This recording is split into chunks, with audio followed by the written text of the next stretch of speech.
गाजीपुर से सीएम योगी लाइव हैं, क्या कुछ कह रहे हैं आपको सुनाते हैं। करेंगे। और दूसरा चीज मैं इसी संबंधित आपसे एक आग्रह करना चाहूंगा कि भदोही के साथ साथ मिर्जापुर सटा हुआ है, जहां मैं विंध्यवासिनी के धाम में बहुत अद्भुत कार्य आपके नेतृत्व हो रहा है, वहाँ डेली सामान्य दिन में अपार भीड़ हो रही है। उसके साथ साथ इसी जिले का गोपीगंज पार्ट है, खमरिया है, घुसिया है, इन सबों की इंफ्रास्ट्रक्चर पे अगर ध्यान दिया जाए, क्योंकि बारिश जब आते हैं भदोही में तो पूरे भदोही, घुसिया, गोपीगंज और आई हर जगह जाते हैं, तो इंफ्रास्ट्रक्चर पे ध्यान दिया जाए और इसको एनसीआर के तर्ज पे जो है डेवलपमेंट किया जाए, निश्चित रूप से इसका लाभ हम लोगों को मिलेगा। तो बहुत बहुत धन्यवाद। श्रीमती आदर्श पूर्णिमा जी। हाँ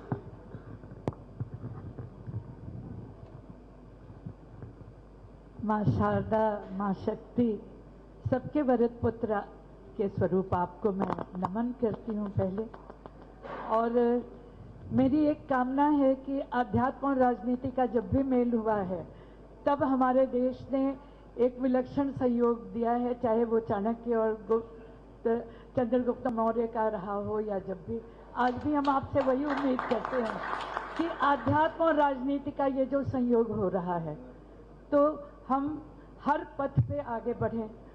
इस उद्योग से मैं 40 वर्षों से जुड़ी हूँ पिछले, लेकिन आज जो स्थिति है वो थोड़ा डावाडोल करने वाली है और सभी लोग भीतर से घबराए हुए हैं, लेकिन मुझे पूरी उम्मीद है कि आपका संरक्षण और आपका मार्गदर्शन हम लोगों को आगे ले जाएगा और सतत उन्नति के पथ पे ये लोग भविष्य में बढ़ते रहेंगे और कारपेट उद्योग भी बढ़ता रहेगा। इसी कामना के साथ मैं देखिए, आप लोगों को घबराने की कतई आवश्यकता नहीं है।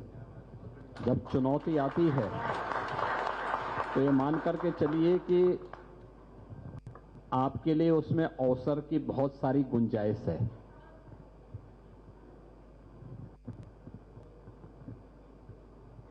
आप केवल एक टैरिफ से भयभीत हो गए। याद करिए, आज से 11 वर्ष पहले आप लोगों का ये जो कारपेट का जो सेक्टर था ये लगभग बंदी की कगार की ओर था। भदोही, मिर्जापुर, वाराणसी, यहां पर कारपेट उद्योग फिर से आगे बढ़े, इसी को लेकर के भदोही को केंद्र बना करके कारपेट का एक्सपो मार्ट यहां पर बनाया गया है। ये प्रधानमंत्री मोदी जी के कारपेट उद्योग के लिए, उसको प्रोत्साहन देने के लिए एक अभिनव प्रयास था और पिछले 4 वर्षों से लगातार यहां पे सीपीसी का यह कार्यक्रम निरंतर चल रहा है। आप लगातार देख रहे होंगे कि फॉरेन बायर्स लगातार आपके इस सीपीसी से जुड़े हुए कार्यक्रम में सहभागी बनते हैं। टैरिफ यूएस ने लगाया है, एक देश ने, लेकिन आपको यह भी मालूम होना चाहिए कि इसी को ध्यान में रख करके भारत सरकार ने अभी हाल ही में जीएसटी रिफॉर्म के माध्यम से बहुत सारी सेक्टर में रियायत दी है। एफटीए के माध्यम से यूएई के साथ, यूके जैसे देशों, यूके के साथ और दुनिया के अन्य तमाम देशों के साथ हमारे जो एग्रीमेंट हो रहे हैं, ये आपको वहां पे फ्री एग्रीमेंट करने के लिए एक नया प्रोत्साहन भी है प्रधानमंत्री मोदी जी के द्वारा। हम लोगों ने टैरिफ की चुनौती का सामना करने के लिए स्वयं एक हाई लेवल कमेटी गठित की है और मुझे लगता है कि उसमें कोई ना कोई रास्ता निकलेगा। राज्य सरकार ने भी इस मामले में लगातार भारत सरकार के संपर्क में भी है और अपने स्तर पर भी हम लोग अपने कारपेट सेक्टर हो या फिर उत्तर प्रदेश में तो हम लोगों ने एमएसएमई के सेक्टर में बहुत कुछ किया है। 1 डिस्ट्रिक्ट 1 प्रोडक्ट के तहत हर एक जनपद में कुछ न कुछ ऐसा उद्यम हमने स्थापित किया है जो लाखों लोगों को रोजगार और नौकरी की गारंटी तो देता ही है, लेकिन साथ साथ उस क्षेत्र के विकास में भी अपना योगदान देता है। उस इकोसिस्टम को स्थानीय स्तर पर डेवलप करने का प्रयास हमारे स्तर पर भी होना चाहिए और ये मान करके चल लेना कि एक देश अगर आप पे टैरिफ लगा करके आपको हतोत्साहित कर रहा है तो आपको हतोत्साहित नहीं होना, बल्कि उससे और प्रोत्साहित होना है कि एक देश में अगर चैलेंज आएगा तो हम 10 नए देशों के लिए अपने रास्ते खोलेंगे। आप अनुमान करिए, जब पहला सीपीसी हुआ था, उस सीपीसी के माध्यम से जो पहला एक्सपो मार्ट के कार्यक्रम यहां पर हुए थे, इस एक्सपो मार्ट में जो कार्यक्रम हुआ था उस समय जो फॉरेन बायर्स थे उनकी संख्या बहुत कम थी और आज मेरा अनुमान है कि लगभग 88 देशों के 300-400 से ज्यादा लोग यहां पर फॉरेन बायर्स आ रहे हैं या उनके प्रतिनिधि आ रहे हैं। ये संख्या लगातार बढ़ रही है और ये बढ़ती हुई संख्या इस बात को बताती है कि न केवल नेशनल मार्केट में बल्कि ग्लोबल मार्केट में आपकी कारपेट की मांग है। हमें केवल उसके लिए अपने आप को तैयार करना होगा और सरकार आपके साथ में खड़ी है।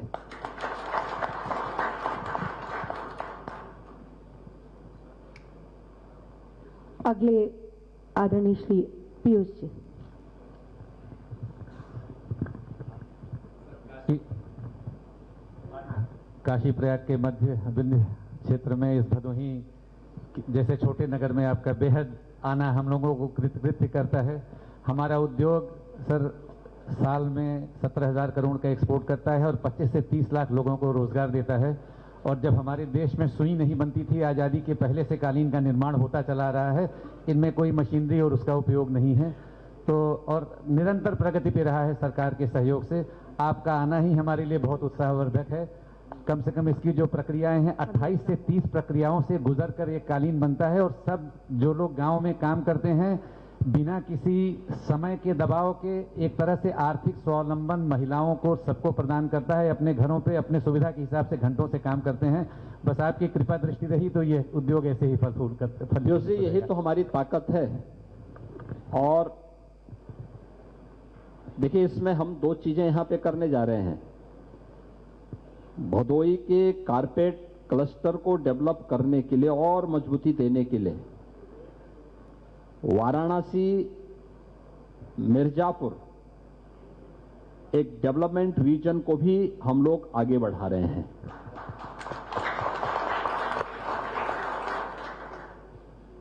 लगातार इस दिशा में सरकार के स्तर पर प्रयास हो रहे हैं। इसके अलावा यह हमारी सबसे बड़ी ताकत है, जो मैंने पहले भी कहा कि 17 के पहले या 14 के पहले ये सब उद्योग लगभग मृत प्राय सा हो गया था। 14 के बाद प्रधानमंत्री मोदी जी ने उसमें ताकत देकर के उसे आगे बढ़ाने का प्रयास किया और 17 में जब प्रदेश में हमारी सरकार बनी तो हम लोगों ने 1 डिस्ट्रिक्ट 1 प्रोडक्ट के तहत भदोही के लिए तो कालीन को ही, हमने कारपेट को ही यहां का प्रोडक्ट घोषित किया था। इसके अलावा उत्तर प्रदेश के 75 डिस्ट्रिक्ट हैं, सभी जिले के लिए एक एक प्रोडक्ट को हम लोगों ने वहां के लिए चिन्हित किया और 1 डिस्ट्रिक्ट 1 प्रोडक्ट को न केवल ब्रांडिंग की बल्कि उसको डिजाइन के साथ, पैकेजिंग के साथ, मार्केट के साथ जोड़ने के लिए भी अपने स्तर पर प्रयास किए। आज परिणाम है कि अकेले उत्तर प्रदेश 2 लाख करोड़ रुपए से अधिक के प्रोडक्ट को यहां से एक्सपोर्ट करता है। पूरे प्रदेश भर से हम एक्सपोर्ट करते हैं। जो पहले 17 के पहले उत्तर प्रदेश जैसे राज्य के लिए एक सपना था, आज वो हकीकत है। और मैं इस बात को कह सकता हूं कि हमारे सामने बहुत सारी चुनौतियां आएंगी, लेकिन उन्हीं चुनौतियों से हमें रास्ता निकालना है। और मेरा मानना है कि कारपेट उद्योग और सिल्क क्लस्टर के रूप में जो ये वाराणसी मिर्जापुर जोन जाना जाता है, एक कारपेट और सिल्क क्लस्टर को आगे बढ़ाने में सरकार पूरी तरह प्रतिबद्ध है और इसको आगे बढ़ाने में हर प्रकार का सहयोग करेगी। बहुत बहुत धन्यवाद माननीय मुख्यमंत्री जी। और अगला नाम आदरणीय अफशान जी, आलोक अफशान नसीम अंसारी साहब। नहीं है, आप बोल दीजिए, अपना नाम बता दीजिए। पूज्य महाराज श्री आलोक बर्नवाल, कालीन निर्यातक हूँ। आपके सम्मुख एक बात रखना चाहता था महाराज जी। ब्रेन ड्रेन हमारे देश की एक बहुत बड़ी विषम परिस्थिति रही है। विगत कई वर्षों में हमारे विद्वत जन अमेरिका और अन्य यूरोपीय देश में जाते रहे हैं। आज इमिग्रेशन की जो स्थिति है आप देख रहे हैं कैसे वापस भेजा जा रहा है। इसी तरह हमारे क्षेत्र का जो है संबल था श्रम शक्ति, और श्रम का पलायन शहरों की तरफ बड़ी तेजी से विगत 10 वर्षों में हमारे प्रदेश से, हमारे क्षेत्र से हुआ है। लगभग 200 किलोमीटर के दायरे में कालीन और दरियों की बुनाई का कार्य हमारे उद्योग के द्वारा होता था, जो कि बहुत ही सीमित हो गया है। और आने वाले समय में ऐसा प्रतीत होता है कि बुनकरों की कमी की वजह से हमारा ये उद्योग जो है निश्चित रूप से नीचे की तरफ अग्रसर हो रहा है। तो मेरा सुझाव है आपसे कि महिला शक्ति एक ऐसी है जो कि गांव में, घरों में रहेगी। पुरुषों के पास तमाम विकल्प हैं, वो बाहर चले जाएंगे, घर में भी रह के बाहर के कार्य कर लेंगे, लेकिन महिलाएं तो घर में रहेंगी, कुछ कृषि का कार्य करेंगी, बाकी अपने घर में। तो इस उद्योग को विशेष रूप से महिलाओं के साथ जोड़ने का उपक्रम किया जाए, ताकि महिलाएं घर में तो रहे ही, आर्थिक रूप से संबल भी बने, और हमारा उद्योग जो कि एक हेरिटेज है, कई वर्षों की हमारी थाती है, ये जीवित रहे। यही सुझाव है सर। धन्यवाद जी आपको। बहुत बहुत धन्यवाद। ये अंतिम वक्ता थे। अब मैं बड़े ही आदर और सम्मान के साथ मंच की अनुमति से अनुरोध करती हूँ भदोही को प्रगति के पथ पर अग्रसर बनाने के लिए प्रयत्नशील और बनाने वाले हम सब के प्रेरणा स्रोत माननीय मुख्यमंत्री जी से अनुरोध कि आज हम सबको इस अवसर पर अपना आशीर्वाद प्रदान करें, हमारा मार्ग प्रशस्त करें।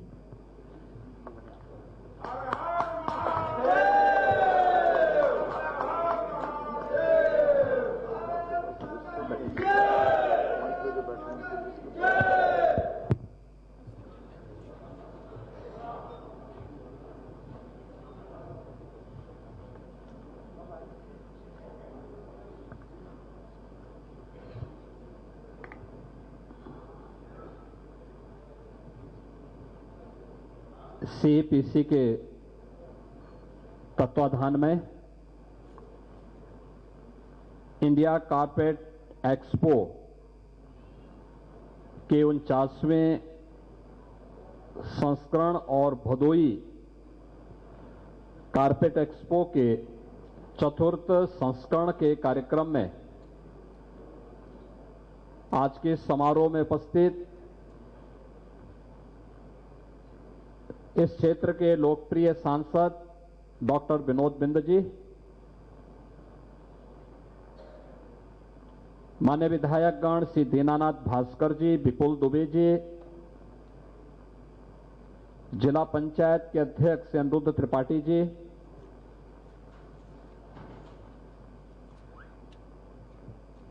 विकास आयुक्त हस्तशिल्प भारत सरकार श्रीमती अमृत राज जी, CPC के चेयरमैन श्री कुलदीप जी, आज के इस कार्यक्रम में उपस्थित भदोई कारपेट उद्योग से जुड़े हुए सभी पदाधिकारीगण, अन्य सभी स्टेक होल्डर्स और उपस्थित बहनों और भाइयों,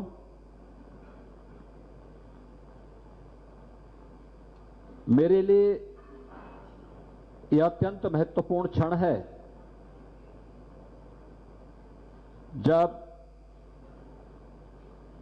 भदोई जनपद में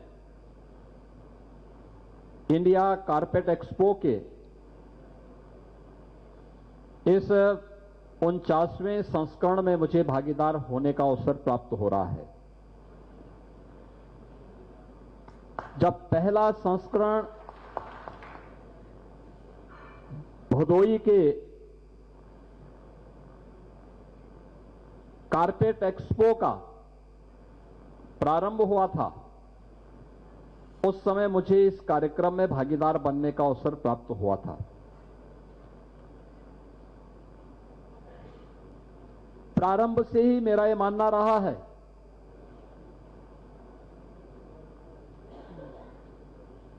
कि हमारे परंपरागत हस्तशिल्पी और कारीगर हमारी बड़ी ताकत है। इनका बहुत बड़ा योगदान रहा है भारत को वैश्विक अर्थव्यवस्था के रूप में स्थापित करने का। जब हम भारत की बात करते हैं तो भारत के बारे में कुछ चीजें हम सबको सुनने को मिलता है, और जो बातें भारत के बारे में हम सुनते हैं वह ये कि भारत सोने की चिड़िया थी, या भारत के बारे में आज से 2000 वर्ष पहले कि भारत का वो स्वर्ण युग था, और स्वर्ण युग ही नहीं था, ग्लोबल इकोनॉमी में भारत की भागीदारी उस समय अकेले भारत 40% का योगदान करता था। लगातार इन क्षेत्रों में भारत की प्रगति दुनिया को न केवल आकर्षित करती थी बल्कि दुनिया के लिए एक प्रेरणा भी थी।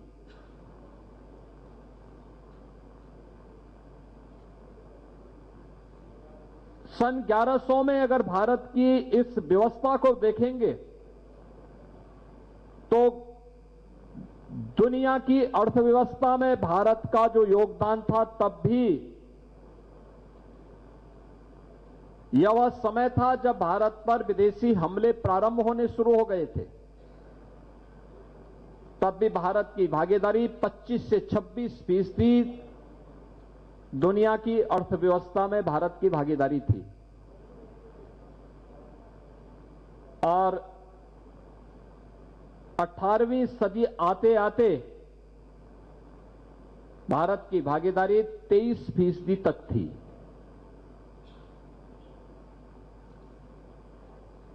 जब ये देश 1947 में आजाद होता है तो भारत की भागीदारी ग्लोबल इकोनॉमी में मात्र 1.5 से 2% तक रह गई थी।